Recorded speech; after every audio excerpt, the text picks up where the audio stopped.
On February 25, 2014, a body washed up on the beach at Perranporth, on the north coast of Cornwall, England. The man was 64 years old. His name was Jeal. He was from Cornwall. He was known locally.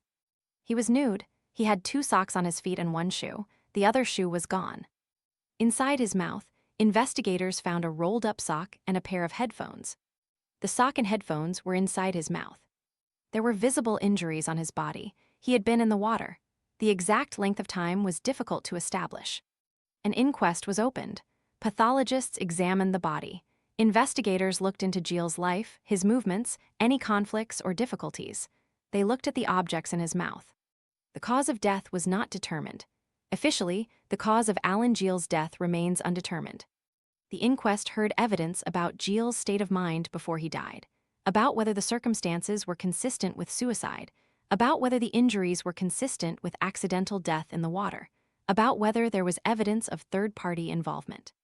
The sock and headphones in his mouth were not explained. There is no established explanation for why those objects were there. There was no evidence of them being placed there after death by someone handling the body. There was no clear evidence of how they came to be in his mouth. The coroner recorded an open verdict. Open verdicts in English law are returned when the evidence is insufficient to determine how a person died. It means something happened to this person, and we don't know what. Jeal was known to his community. He was 64. He was found on a beach in Cornwall nude with 1 shoe and a sock and headphones in his mouth, and the circumstances of his death have not been established in the decade since. People in Perranporth knew him.